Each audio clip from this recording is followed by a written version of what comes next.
What's up, guys? Your boy, Benny. I love civil war inside of the Democrat Party. The Democrats are not good at winning civil wars. They have a 0-1 record on winning civil wars. And, well, it looks like they are breaking and fracturing and freaking out before what looks to be a very bad electoral year for them in 2024. John Fetterman, my favorite Democrat senator, he is so very entertaining, is now waging war against Gavin Newsom in interesting new comments. Fetterman accuses Newsom of not having the guts to announce he's running for president. What does John Fetterman know that we don't know? A reminder that John Fetterman had a stroke, and maybe he's just saying more than he should here. John Fetterman criticized Gavin Newsom over the weekend by accusing the California Democrat of running a primary campaign against Joe Biden without having the guts to publicly announce it. There are two additional Democrats running for president right now, Fetterman said at a speech to the Iowa Democratic Party on Saturday. One is a congressman from Minnesota. The other is a governor of California, but only one has the guts to announce it. Ooh, them's fighting words. Newsom has repeatedly insisted that he has no plan to challenge Biden for the White House, even though he is traveling to Israel and China and has been traveling to the White House a lot. The Golden State governor prompted the conjecture about his White House ambition earlier this year, appearing for an interview on Sean Hannity, Fox News Channel, and challenging Ron DeSantis to a debate. Newsom also recently traveled to China, where he met Xi Jinping. Oh, yeah. Okay. Well, there you go. By the way, Xi Jinping refuses to meet with Joe Biden. So what does that tell you? Anyway, this is John Fetterman saying these comments and taking a massive swipe at Gavin Newsom. This decision is the best for the country if he runs. What Tim Ryan told Casey Hunt about Biden shouldn't run. And then now here's John Fetterman. Let me say something that might be uncomfortable. That right now there are two additional Democrats running for president right now. One is a congressman from Minnesota. The other one is the governor of California.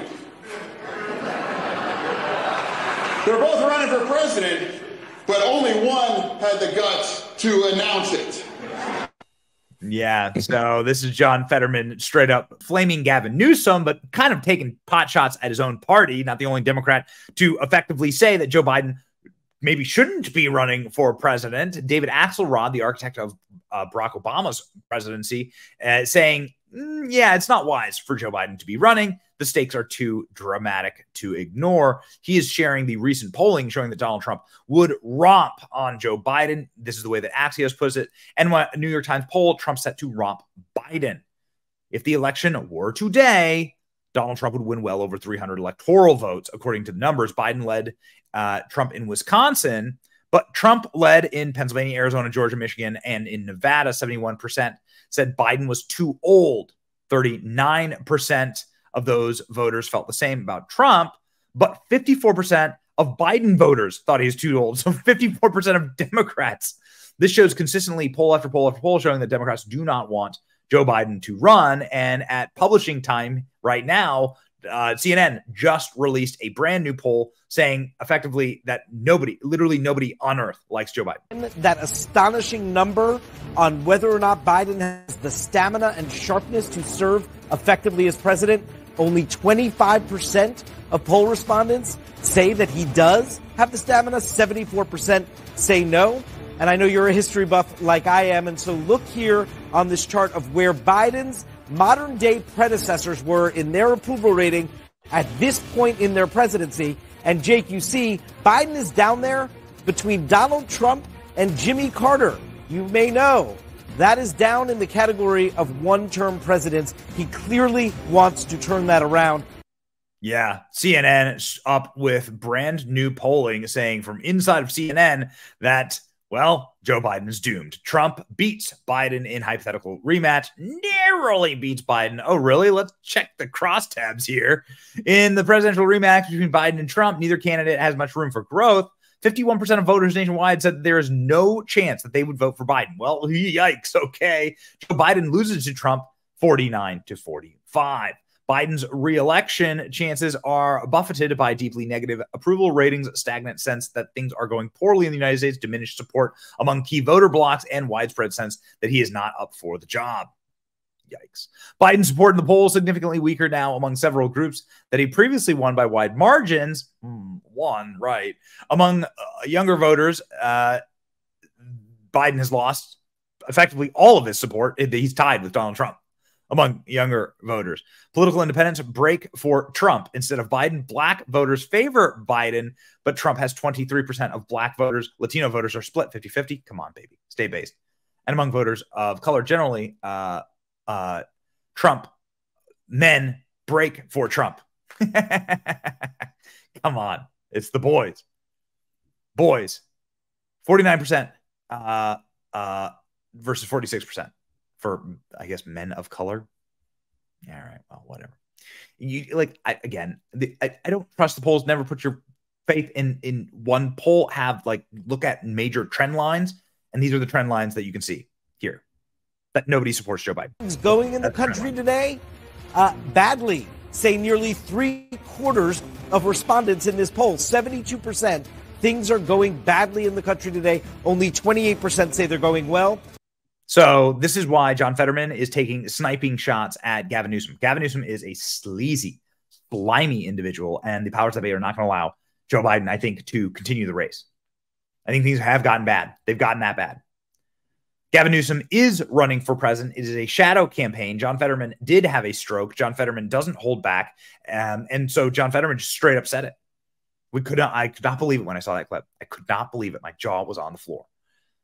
Jesse Waters did a really great segment on Gavin Newsom and this shadow campaign moments ago on Fox. Check this out. If Gavin wants to run over a kid during a friendly game of pickup, no one's going to blow the whistle. From their birds to their walls, China took away Gavin's breath. Gavin left China so inspired that he told the Chinese, "My house is your house. Come over whenever you want, Xi. Maybe we'll grab dinner and catch a game."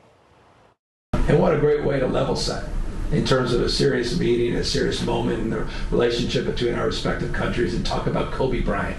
I mean, and he talked very fondly about that visit to Los Angeles. He talked very fondly about the visit to San Francisco and the Golden Gate Bridge, and I reinforced our hope and expectation, which is now being realized, that he'll visit California again. Xi's a Kobe fan? I mean, that's well established in this meeting. Let's just, in that case, we want to make him a Curry fan as well. Well, this relationship is moving faster than primetime thought. Gavin was in China for 6 days, and Xi's already coming to San Francisco. These two can't keep their hands off each other. But there's a problem. Gavin's house is a mess. California isn't all cranes and toboggans.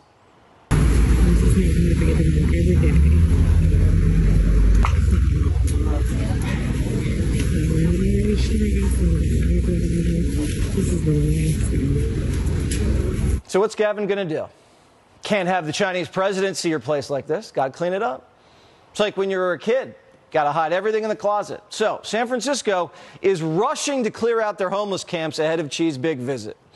San Francisco's homeless department says, quote, "When our community hosts events, we want to put our best foot forward." So Newsom only cleans up the homeless to impress his Chinese buddy, but he won't clean up for Americans who live there and pay taxes. Patrick Bet-David's the founder and CEO of Value Entertainment. How insulting is it to people of California where it takes a foreign dignitary to come in, and that's when they start fixing problems? Jesse, it's great to be on with you. Well, first of all, you got to tell him, I mean, you know, give him credit for at least trying to put on a show and an act to say, hey, you know, mi casa, tu casa, you can come to my house, you know, California is your place, and he's trying to sell this whole thing. But there's a couple things we need to know about Gavin Newsom. When you look at his resume, you'll understand what he's doing. There's only one thing this man hasn't done. He was born in 1967 in San Francisco. His father was a California State Appeals Court judge close to the Getty family, the billionaire.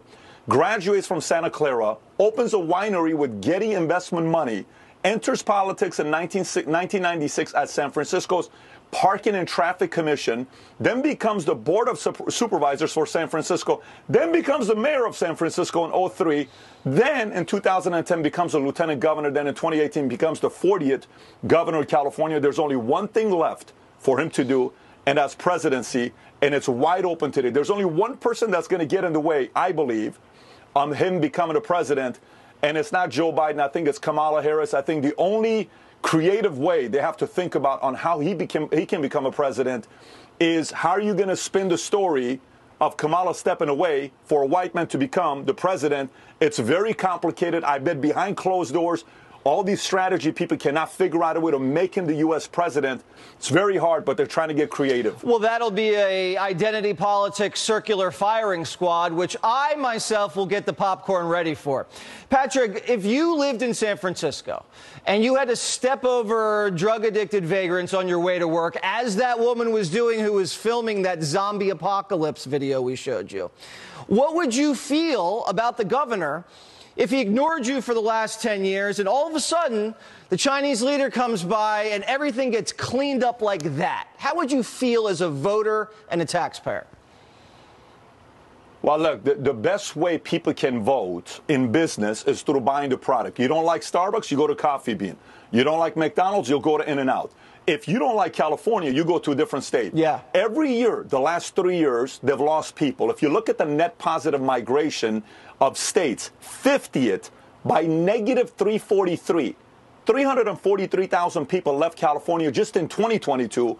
Florida picked up net positive 320. Numbers are showing people are not happy. They're leaving. But does this mean 100% of people are not happy? Of course not. But the right people are making their vote by leaving the state. That's a great point. And now you don't even have to go to Hollywood to get famous. You can just take a phone and point it at yourself and get rich and famous. No more casting couches like there used to be. Patrick, thank you as always. That's true. Thank you.